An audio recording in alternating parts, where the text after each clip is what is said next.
Sveiki, aš esu Justas Grigas iš Virtualaus kelionių gido komandos.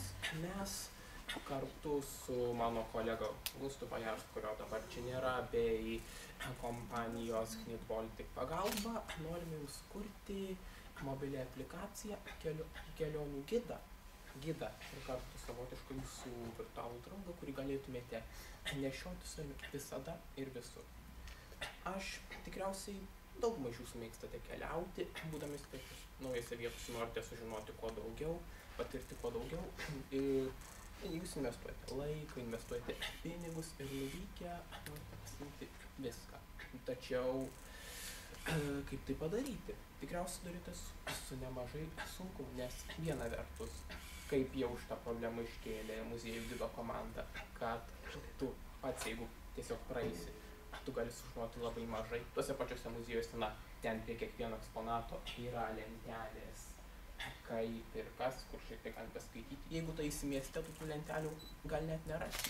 Ne, tau įdomu. Kitas dalykas, tu gali imti gidą, bet vėlgi čia yra krūva apribojimų. Gidas gali kainuoti, gidas gali būti su grupe, tu stovės kaip šuniuko už pavadžio. Gidas gali pravesti tik tam tikrais maršrutais. Tu gal tiesiog nerasi gido, kuris eitų vestuvę ten, kur tau reikia. Tu jo nerasi šeštadienį 1 valandą nakties. Visa kita.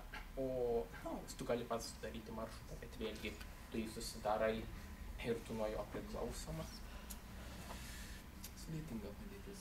O jeigu tu galėtum turėti savo gidą, asmeninį, kuris gali pristaikyti prie tavo poreikių, bet pasiūlyti kažką, ko tu net neįsivaizdavai, bet kada ir bet kur, kuris gali pasakyti, žinai, tu dabar stovi 3 žingsniai nuo seniausios Vilniaus bažnyčios, gal nori apeiti jas visas, aš tau apie jas papasakosiu, arba užlipk ant šito kalno, nuo jo pamatysi, kad tos bažnyčios statytos kaip pentagrama, sutapimas.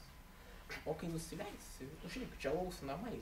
Čia yra geriausias gyvas alus Lietuvoje. Kokio tik tai nori. Ne, čia neik, čia naujininkai, tu čia tikrai neik. Ne tik žmogus, kuris tau veda ir sausiai pasakoja, bet savotiškas tarsi mieste gyvenęs tau senas, geras draugas, kuris pažįsta šitą vietą ir pažįsta tave asmeniškai.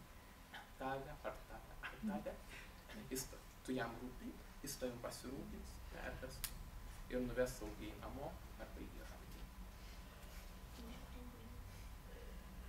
Ko gero, mūsų konkurentai, iš esmės, sakyčiau, kitos aplikacijos mobilių telefonų, labiausiai aplikacija filtrų, tačiau jos iš esmės siūlo tokį kaip ir objektų kitą. Kad tu prieini, tau įdomu, jis gali tau pasakyti. Čia yra tas, bet juose nėra tokio kelionio, žaidimo elemento, dėl to, manau, mes esame už jas geresni. Ir taip pat galbūt tradiciniai gidai, turizmo informacijos centrai, tačiau mes juos žiūrime ne tik kaip į konkurentus, bet kaip į galimus klientus ir partnerius. Geras. Ačiū Jūs. Gerai, tai kaip visada komandos 3 sekančios galvoja, Lukas turi klausimą. Iš tikrųjų labai patiko ir pati kūno kalba ir kaip pristatinėjo ir juokeliai, o dar klausimas, ką jūs dabar esate jau padarę iki šio momento, ką jūs turite? Šiuo metu mes turime šiokį tokį dizainą, subrėžęs funkcijas. Deja, taip jau išėjo, prisipažinsiu, tai nėra labai daug, nes mes buvome šiek tiek užstrigę. Ties pačių koncepcijos išsigrydinimo. Galima sakyti, šokinėjom vienoje vietoje ir kol galiausiai pradėjom judėti. Kaip išrauti padaręs tada?